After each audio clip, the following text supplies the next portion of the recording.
crecemos en el Señor, pero lo que está apuntando el hermano es que nosotros tenemos que tener una vida práctica. Junto con esta vida teórica, escritural, que trae vida por sí misma, debemos trascender a una vida práctica visible en que el Señor se pueda ver. Entonces dice, desde la resurrección del Señor aparecen los fundamentos de la vida práctica del cristiano. Entonces, estas tres experiencias del Señor se vuelven el fundamento de nuestra experiencia cristiana. Entonces, vamos a recordar. Nosotros tenemos la vida del Señor Jesucristo aquí en la tierra, y en algún momento lo compartimos, ¿cierto? Que esta vida del Señor Jesucristo fue una vida que siempre agradó al Padre. Este es mi Hijo amado en quien tengo complacencia, cuando inició su carrera. Cuando está terminando su carrera, vuelve el Padre a decir, este es mi Hijo amado en quien tengo complacencia. Lo mismo tiene que ocurrir con nosotros. El Padre se tiene que agradar de nuestra vida aquí en la tierra. Vino la muerte del Señor, llegó la cruz, la resurrección, la ascensión y la entronización de nuestro Señor Jesucristo. Y estas tres etapas son cosas que nosotros tenemos que empezar a profundizar, meditar y que el Señor vaya revelándonos este caminar en el Señor. Porque a partir de estas tres últimas experiencias son las que nosotros tenemos que vivir. Entonces, estos son los fundamentos de la vida práctica del cristiano. Nuestra vida, si bien es cierto, nosotros estamos transitando en una vida terrenal, pero siempre nuestros ojos tienen que estar mirando a la venida del Señor Jesucristo y a nuestra vida eterna arriba con Él. No es solo que vivamos en esta tierra, como hemos dicho muchas veces, nuestra vida no se trata de que vivamos bien y que tengamos un buen pasar, que disfrutemos. Nuestra vida, hermanos, tiene que ser una vida en ascensión, siempre mirando a nuestro Señor Jesucristo, siempre mirando su venida. Eso nos permite ir despegándonos de esta tierra.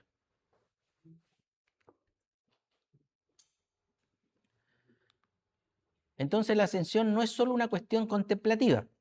El Señor no solo ascendió para sí mismo, y aquí esto es algo precioso. Dice, Hebreos nos muestra que ascendió, miren qué maravilla, por nosotros. Él no solo ascendió para estar con su Padre, Él ascendió por nosotros. Entonces, esta es una realidad que necesitamos experimentar. ¿Qué significa esto? Entonces, la ascensión del Señor Jesucristo definitivamente abrió el portal de la eternidad para nosotros.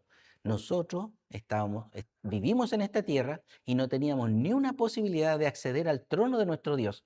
Hoy día, el Señor Jesucristo, cuando asciende hacia los cielos, abre esta eternidad para la iglesia. Entonces, en Hebreos 10:20, se los voy a leer, dice así. Se los tengo listos para que no perdamos tiempo en eso. Dice, en Hebreos 10, de los versículos 19 al 20, dice, así que, hermanos, teniendo libertad para entrar en el lugar santísimo por la sangre de Jesucristo, por el camino nuevo y vivo que Él nos abrió a través del velo, esto es, de su carne. Recuerden ustedes que cuando nosotros partimos el pan, estamos haciendo alusión precisamente a este hecho. A través del partir el pan, cuando su carne fue abierta, Él rasga el velo desde arriba hacia abajo para que ahora nosotros tengamos acceso a ese lugar. Cuando nosotros hoy día nos acercamos a este recinto, no nos acercamos a Cartoon Net, nos acercamos al lugar santísimo que Él abrió por medio de su carne. Entonces, este es un camino nuevo y vivo que Él nos abrió. En Hebreos 2:10 dice, porque convenía a aquel por cuya causa son todas las cosas y por quien todas las cosas subsisten, que habiendo de llevar muchos hijos, ¿a dónde? A la gloria, perfeccionase por aflicciones al autor de la salvación de ellos. Y como muy bien dicen las Escrituras, por lo que padeció, aprendió la obediencia. Si hemos estado diciendo que esta trayectoria que nuestro Señor Jesucristo vivió aquí en la tierra debe ser la trayectoria que nosotros vivamos en la tierra, escúchenme hermanos, entonces dice, por perfeccionarse por aflicciones al autor de la salvación de ellos. Muchas veces nosotros vamos a pasar por estas aflicciones, pero con el objetivo de ser perfeccionados en Él. Entonces el objetivo es que muchos lleguemos a esta gloria. Muchos seamos perfeccionados como Él fue perfeccionado. Entonces, como dice ahí muy bien, dice, Él está llevando muchos hijos a la gloria porque Él es el autor de nuestra salvación. El texto original dice que va como cabeza, que va al frente, como capitán, abriendo un camino para nosotros.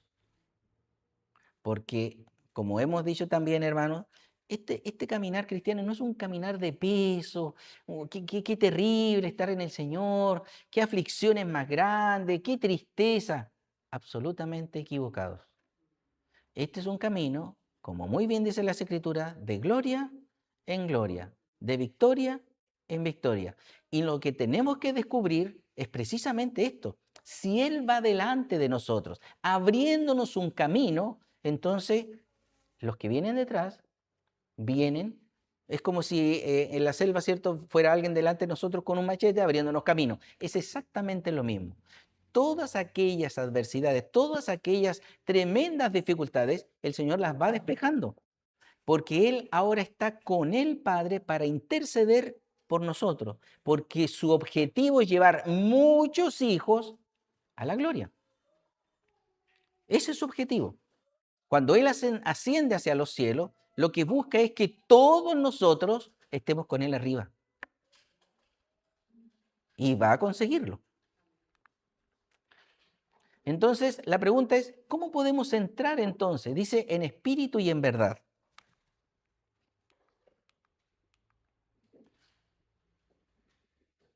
Entonces, como él dice, le dice a la mujer samaritana, busca verdaderos adoradores. ¿Qué busca el Señor? ¿Adoración o adorador? ¿Qué será lo que él busca? ¿Busca la adoración o al adorador? Veamos lo que nos dijo el hermano. Busca al adorador, porque podríamos perfectamente cantar alabanzas, pero nuestro corazón estar muy lejos de donde Él está. Volvemos a lo mismo. Esta generación se caracteriza por la frialdad espiritual, porque pudiendo estar en la reunión, su corazón está lejos. Por eso que busca al adorador. La adoración debe estar dentro del adorador. El culto debe estar dentro del adorador. Cuando cantamos, cuando adoramos, debe corresponder con nuestra vida. De otra forma, estamos siendo profanos. Mire qué interesante eso. Si alabamos cantando una letra profunda, estoy citando textual, si alabamos cantando una letra profunda que expresa la gloria del Señor, la primacía del Señor, y todo eso no corresponde con mi vida, mire qué interesante, es decir, lo que hemos venido diciendo, si mi vida íntima, si mi experiencia personal no se condice con lo que yo estoy cantando, declarando, entonces me hago profano. El Señor no lo recibe. Dice, porque antes de recibir el canto, el Señor recibe quién soy, y si aquello que soy no es un testimonio de profunda realidad espiritual, mi vida es una profanación. Y esto es algo serio. Así lo cierra de comillas, así lo declara el hermano Fonte, para que no vayan a pensar que soy yo. Porque lo que está diciendo es serio. Dice que mi vida de adoración debe corresponder con mi vida íntima de adoración. Si yo estoy diciendo Señor Jesucristo, entonces en mi vida, en mi caminar, Él debe ser el Señor de mi vida. Eso está diciendo el hermano. Entonces la adoración debe estar dentro de nosotros, porque Él busca al adorador. Y al adorador que tiene esta adoración desde adentro. Lo que hemos venido diciendo. O sea, yo le envié una diapo en la semana. Dice, hermanos, recuerden que tenemos que orar, leer las escrituras, ¿cierto? 3 cositas. Era para un recordatorio, para que cuando llegáramos aquí, llegáramos dichosos, Señor, de venir a... Que sea una continuación. Así que durante esta semana la misma diapositiva se las voy a volver a enviar para que recordemos, es un ánimo para que busquemos al Señor, cantemos al Señor, leamos las Escrituras, busquémoslo en intimidad. Es un recordatorio, no es una lección, es un recordatorio para que lo llevemos a práctica.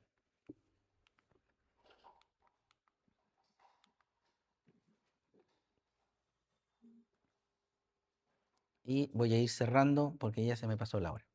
Entonces dice en Hebreos 12:2. Esto está con Hebreos 2:10. Dice, aquí encontramos una revelación progresiva. El Señor nos muestra 5 aspectos y yo me voy a centrar en lo que Él se centró, el autor. Y esto tiene que ver con el autor y consumador de nuestra fe. Y dice aquí que toda la obra de salvación en Cristo se concentra en esta palabra, autor. Y con esto quiero terminar porque me pareció muy interesante. Dice, autor de nuestra salvación. Ese es el consumador de nuestra fe. Nosotros estábamos perdidos, muertos en delitos y pecados, no teníamos ni una capacidad de creer. ¿De dónde derivó nuestra fe entonces? Porque si no estábamos perdidos, estábamos muertos, éramos enemigos de Dios, entonces ¿de dónde sale la fe? De Él mismo. Imagínense, autor de nuestra salvación. El autor de la fe es el mismo. Si no teníamos ni una posibilidad. Porque en Efesios 2:8 dice, porque por gracia sois salvos, y esto no viene de vosotros. Es decir, toda la obra, hermano, toda la obra, sin excepción alguna, es merecimiento y reconocimiento solo de Él. La gracia y la fe es un don de Dios, por eso es el autor. Porque antes Él es el que lo generó, Él es el que lo creó. Nosotros no merecíamos la salvación, Él nos dio la gracia y la fe. Él es autor de nuestra fe y de la gracia. Entonces, con esto cierro.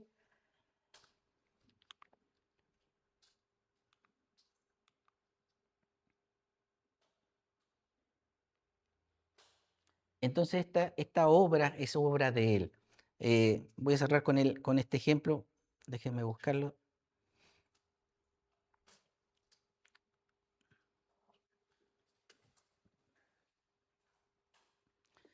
Dice, el hermano puso este ejemplo. Dice, nosotros, si tuviéramos la posibilidad de hacer una inversión enorme, millonaria, la pregunta es, sabiendo el peso que significa eso y el riesgo económico que significa eso, la pregunta es si usted lo pondría en manos de alguien que seguramente le va a fallar, seguramente es desconfiable, seguramente va a malgastar. La pregunta es, ¿lo haría? Lo más seguro es que nosotros no, pero el Señor sí lo hizo. Él tomó toda su gloria, tomó todo lo que Él tenía y lo invirtió en nosotros. ¿Creería usted que Él sabía que nosotros le íbamos a fallar? Y dijo, aún así voy a invertir. ¿Por qué invirtió? Por una razón muy simple. Porque no confiaba en usted, confiaba en Él y en la obra que Él iba a hacer. En eso confió y por eso que invirtió. Ahí sí, porque lo que hizo Él, este inconstante, este que lo iba a traicionar, este que no tenía buena situación económica, que lo más seguro es que iba a malgastar, dijo, no, si este no me sirve. Entonces, ¿qué hizo? Lo tomó y se lo llevó a la cruz y Él puso a alguien nuevo dentro de usted, que es el mismo, el autor y consumador de nuestra fe y de la gracia. Y en esa obra sí Él puede confiar, porque la obra la hace Él. Él es el que se lleva el merecimiento, como decíamos bien este viernes. Él es el que se tiene que llevar toda gloria, todo merecimiento. Entonces Él es el autor de todo lo que nosotros tenemos. Ni siquiera nuestra fe es nuestra. Él la puso en nuestro corazón. Amén. Y creo que con esto voy a cerrar.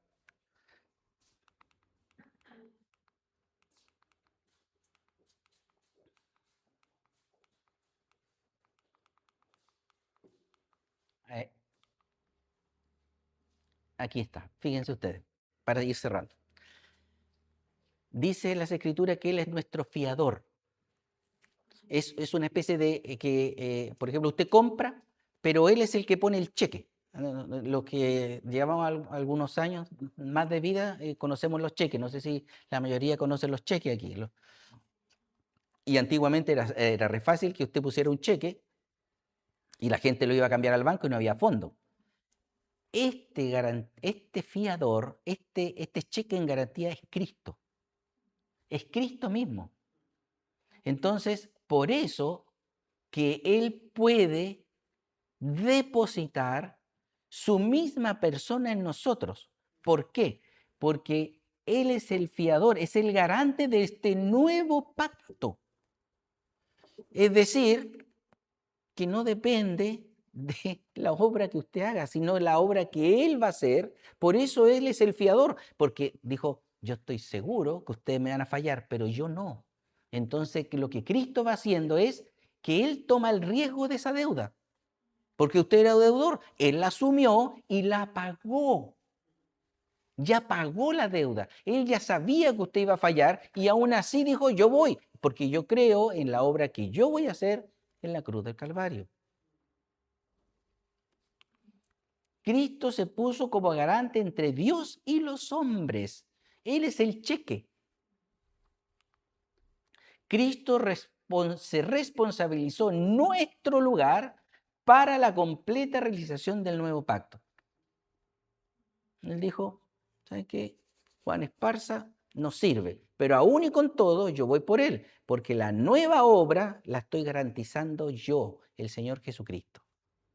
Y aunque usted podría fallar, yo voy a garantizar que esa deuda se va a pagar. Hay algo muy precioso, hermanos, respecto de nuestra aparición cuando el Señor vuelva por segunda vez. Dice que nosotros tenemos que responder por nuestras obras. Entonces, lo que hemos aprendido hasta aquí, y algo que es muy precioso porque impactó mi vida cuando lo vi, y es que lo que yo había entendido hasta ahora era que yo tenía que responder por lo bueno y por lo malo. Uno dice, sí, pues porque dice que cada uno va a responder de acuerdo a sus obras. Escúcheme, ¿de qué obras malas me habla usted? Bueno, del pecado que yo cometí. ¿Qué pecado cometió usted, hermano? ¿De ese de la mentira? No. Si usted está a cuentas hoy con el Señor, eso se saldó. Anuló el acta que había en contra de nosotros, primero. Si usted hoy día cae en pecado, tenemos un abogado en Cristo, ¿cierto? Fiel y justo. Por lo tanto, ¿usted cree que si el Señor Jesucristo está siendo garante de este nuevo pacto, garante de esta nueva obra, el día que Él vuelva, ¿qué obras va a tener que dar cuenta usted? De las buenas, porque las malas fueron saldadas en Cristo. Porque usted como buen hermano, buen cristiano, sabe que si pecó, viene el Espíritu, redarguye de pecado y va a los pies del Señor. Señor, aquí estoy, me pongo a cuentas contigo. Por eso que el Señor dice, póngase a cuentas conmigo, porque si Él viene hoy día, usted está a cuentas con Él. Cuando tenga que presentarse, no se va a presentar con estas malas obras. Van a aparecer las buenas. Mire qué precioso, porque hasta lo que habíamos entendido y lo que yo mismo había entendido es que yo iba a dar cuenta de las malas. ¿Pero de qué malas? Si el Señor se llevó en la cruz esas malas.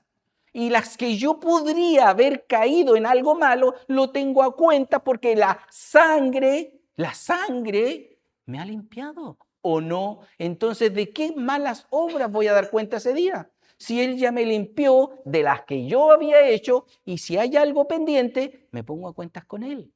Mire qué preciosa la obra del Señor. Qué precioso, hermanos. ¿Qué garantía mayor de este pacto? ¿Qué cheque precioso es este? Estamos en una obra gloriosa, hermano. Estamos metidos en un camino glorioso, de victoria en victoria. Entonces, Cristo no es solo un fiador, sino también nuestro intercesor. Intercede por nosotros. Oye, ¿sabes que Juanito papá, Juanito está pasando la mano, está medio debilucho, intercedo por él para que se anime, él busque al Señor, te busque. Eso está haciendo él. Eso está haciendo, hermano. Nos está intercediendo incluso por nuestras debilidades. Y mire, porque no tengo más tiempo, pero dice, en Hebreos 7:26 dice, aquí dice que él, ¿qué está haciendo arriba él? Vive, hermano, vive. No hay otro objetivo arriba que él tiene. Dice, vive para interceder por nosotros. ¿Para qué? Para que alcancemos, como él dice, muchos hijos a la gloria. Él nos quiere llevar a todos, por eso está rogando, intercediendo. Padre, guárdalos, Padre, protégelos, Padre, anímalos, Padre, levántalos, únelos. Y él vive haciendo eso.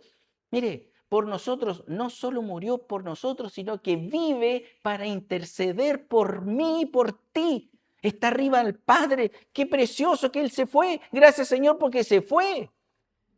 Y ahora está arriba con el Padre intercediendo por cada uno de nosotros para que la obra de Él finalmente se concrete en nosotros, para que lleve muchos hijos a la gloria. Hijos, hombres y mujeres maduros ante Él. Imagínense. Qué preciosa garantía, qué precioso fiador. Con su sangre selló este pacto. Estamos marcados por su sangre, todos aquí. Es una garantía. Está garantizado que vamos a llegar arriba. ¿Está entendiendo, hermano? Está garantizado que vamos a llegar arriba. Pero hermano, mire mis debilidades. Gloria a Él, porque así puedes correr a Él para rogar, porque Él está rogando por ti. Él está clamando por ti. No tengo tiempo para explicarle cómo es que Él clama. Porque cuando estaba en el huerto del Getsemaní, sudaba sangre. ¿Y por qué cree que sudaba sangre? Por nosotros, porque Él no quiso evitar la cruz, quiso ir a la cruz. Quiso ir. Y de esa manera intercede. Vive para interceder.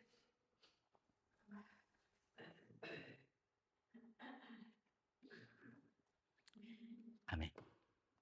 Para darle espacio a mi hermano. Ahora.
Amén, hermanos.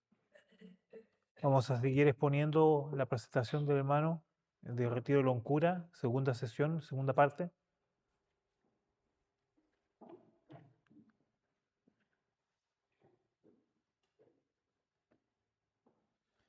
Nuestro Señor y Salvador se despojó a sí mismo, ese único sacrificio vivo, único sacrificio que podía aplacar la ira del Padre, nuestro Salvador. Él rogó por nosotros y ruega por nosotros.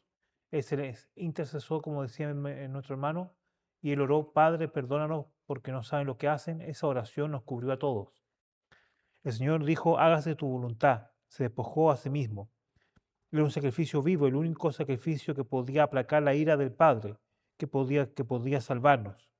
Él rogó por nosotros, quien ruega por nosotros, Él intercede. En la cruz Él dijo, Padre, perdónanos porque no saben lo que hacen. Y esa oración cubrió a todos los que en ese momento estaban allí, lo cubrió y no cayó la ira sobre aquellos que estaban ahí colgándole o hablando en contra de Él, a los malhechores. Esa ira cayó sobre Jesús y fue por esta oración. en Hebreos 7:25. Hebreos 7:25 dice, por lo cual pude también salvar perpetuamente a los que por él se acercan a Dios, viviendo siempre para interceder por ellos. Eso es lo que mencionaba nuestro hermano también.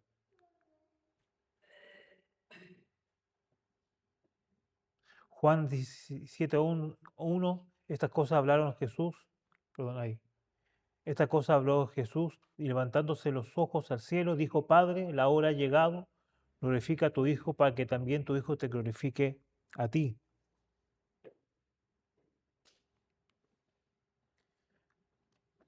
Como mencionaba el hermano, es fiador e intercesor mediador. Un fiador, una persona que se compromete a cumplir una obligación de pago si el deudor no lo hace. Es intercesor, una persona que interviene en favor de otra, se pone como intercesor. Es mediador, quien facilita el diálogo entre dos partes, obviamente entre Dios y la humanidad. Se colocó ahí, glorifica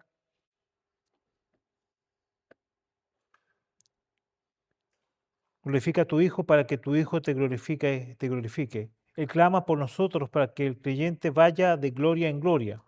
Él murió por nosotros e intercede por nosotros. Él es fiador, intercesor, mediador. Hebreos 8:6, Hebreos 8:6 dice, pero ahora, a cuánto mejor pacto es el suyo y creador, mediador de mejores promesas, establecido sobre mejores promesas. A la palabra clave acá, Jesús dijo, yo soy el camino, la verdad y la vida, nadie viene al Padre sino por mí. Tres palabras claves, resurrección, ascensión y entronización. Él resucitó, ¿no es cierto? Él murió en el madero, pero sabemos que Él resucitó. Pero además de resucitar, Él ascendió a los cielos y fue en ese momento entronizado. Dios y nosotros estábamos eternamente separados. Sin Cristo es imposible acercarse a Dios. Pero Él resucitó y ascendió y entró en el trono de la gracia. Y a través de Él tenemos entrada. Ahí es el autor y consumador. No nos deja atrás. Él abrió el camino. En Juan 14:6 vemos eso.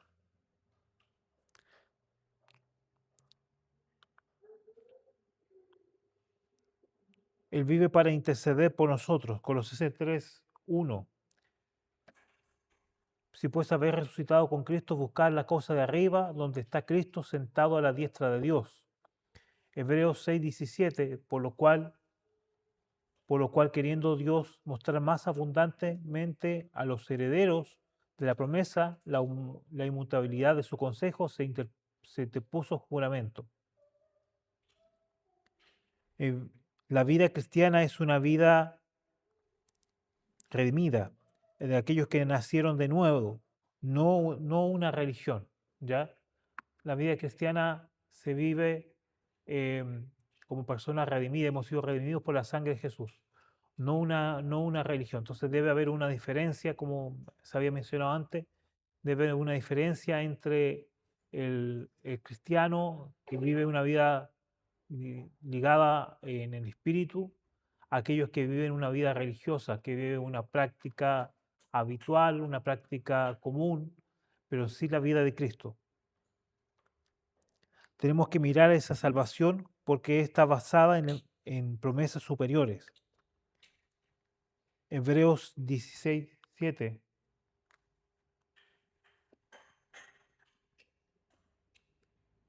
Y si me fuere y os prepararé el lugar, vendré. Juan 14:3 dice, si me fuere y os prepararé el lugar, vendré otra vez, yo os tomaré a mí mismo, para que donde yo estoy, vosotros también estéis. Y Juan 14:6, yo rogaré al Padre y os dará otro consolador, para que esté con vosotros para siempre. No seguimos un Salvador distante, sino uno que entró en el trono y hoy intercede por nosotros.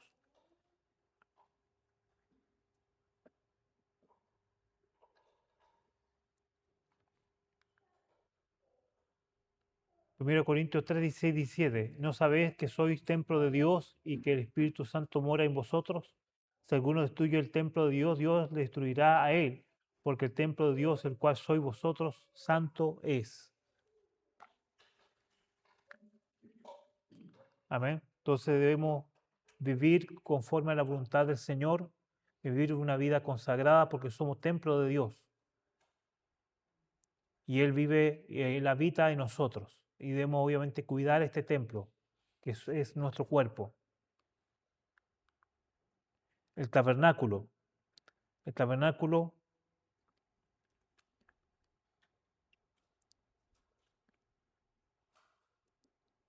somos el templo de Dios y dice, y alcanzar daños graves estamos afectando el templo de Dios. El tabernáculo tenía dos lugares, santo y el lugar santísimo. Y el Espíritu Santo habitó en el lugar santísimo. Y cuando vino a habitar en nuestro corazón, trajo esa realidad a nuestra vida, ya que hizo morada en nosotros.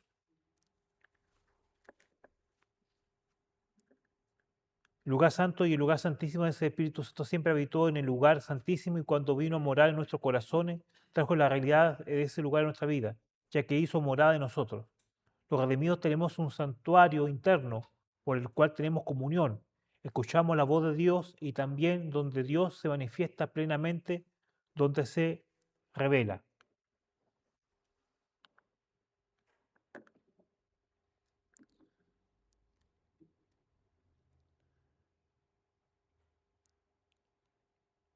Un redimido tiene un lugar, tiene un santuario interior.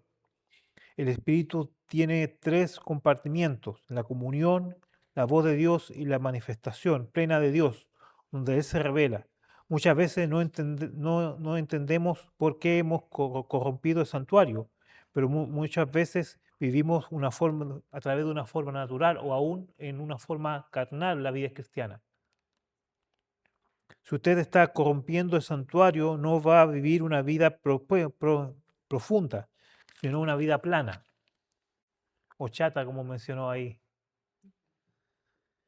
Sin anhelos de leer la palabra, una oración débil, una adoración también, ¿no es cierto?, común, no espiritual, ¿ya? Y sin estudiar por el Espíritu, sin la presencia, en realidad, una presencia del Espíritu Santo plena. Vamos a ver Hebreos 6, 18 y 19.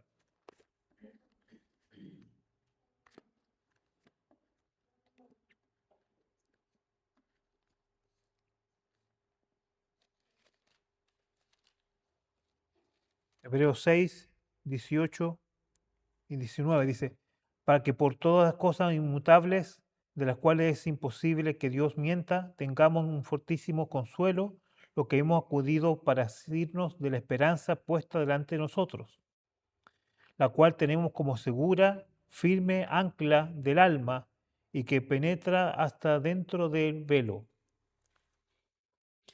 Entonces, este pasaje nos dice el 18, para que por dos cosas inmutables en las cuales es imposible que Dios mienta, tengamos fortísimo consuelo, que hemos acudido para asirnos de la esperanza. Entonces hablaba él que la palabra esperanza acá no es como nuestro idioma, que es algo posible, sino la palabra esperanza es algo certero, algo que sí o sí se va a cumplir. Entonces, de esa esperanza está hablando acá, algo que es certero que se va a cumplir. Lo cual tenemos como segura, firme de ancla del alma, que penetra hasta dentro del velo. Y ahí, como estábamos ¿cómo se llama?, al lado de la playa y había ahí barcos, él mencionaba que esos grandes barcos, a través del ancla, ¿no es cierto?, se afirman y permanecen firmes allí. Y es así, como una estructura tan grande a través de un ancla, ¿no es cierto?, se afirma, eso también debe suscitarse en nuestra vida. Y esa ancla que debe haber en nuestra vida, esa ancla debe ser es Cristo, esa ancla. El Señor es precursor fue y Él va delante de nosotros. Un precursor es aquel que va delante de nosotros. Cristo es nuestro refugio. Cristo es nuestro refugio. El peligro está cuando nuestras oraciones se mueven retóricas, ya, o con palabras rebuscadas. Mientras más palabras bonitas ocupo, es más llamativo. Pero no estamos adorando en verdad. Debemos vivir una vida cristiana en el lugar santísimo, acercarnos al trono de la gracia. El libro de Hebreos, el autor nos dice que debemos unirnos en una vida cristiana en el lugar santísimo, acercarnos al trono de la gracia. Dios cumple sus promesas.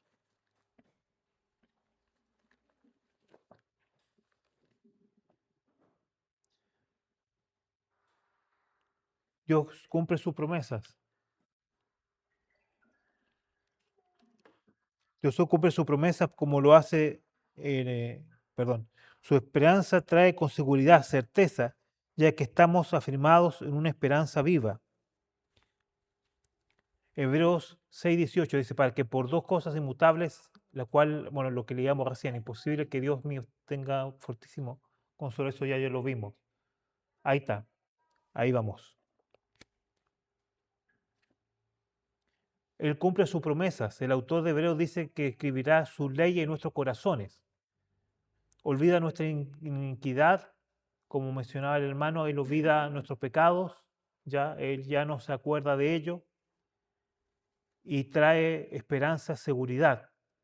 Y esa esperanza, como decía, es una certeza, es algo que se va a cumplir. Estamos afirmados en una esperanza viva.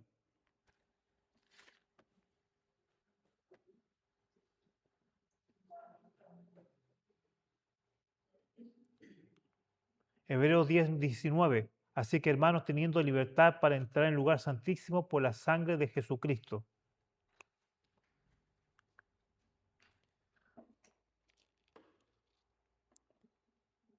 Ese velo fue rasgado, ahora podemos entrar, no es para que miremos, es para que entremos.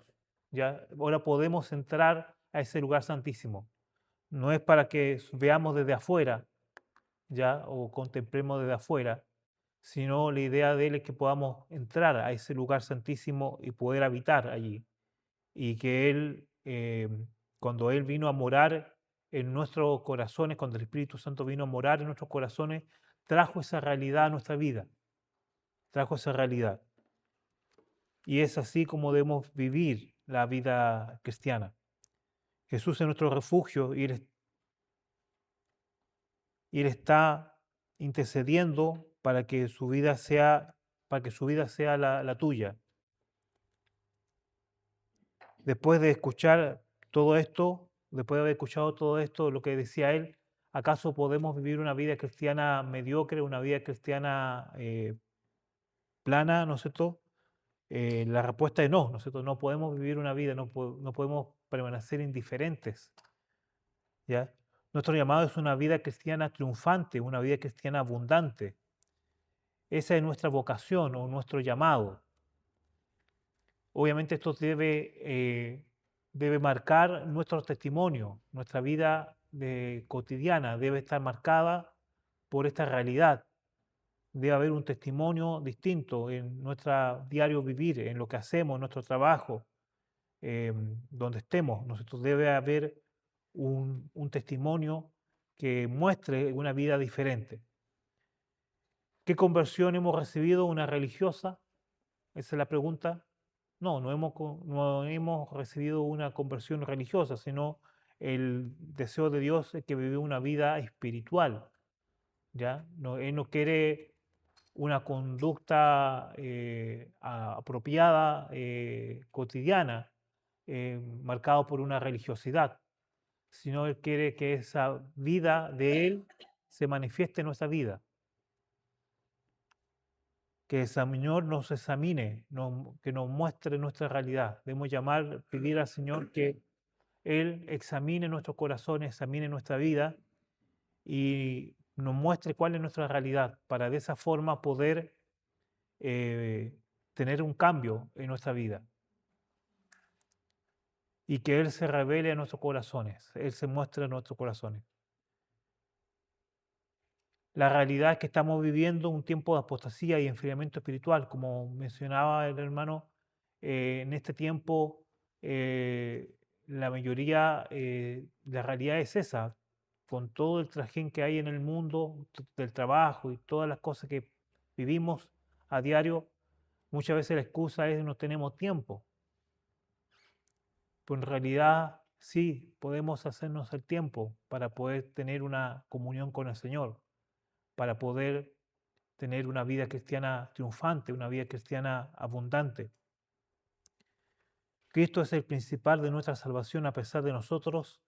Él ora, eh, Él ora, ¿no es cierto? Cuando estaba en el huerto, perdón, cuando estaba así, días antes de ser crucificado, Él oró al Padre, ¿no es cierto? Cuando da la oración de Juan 17. Y cuando Él ora, dice, creo que lo guarde, no lo saque del mundo, sino que lo guarde del mal, ¿no es cierto?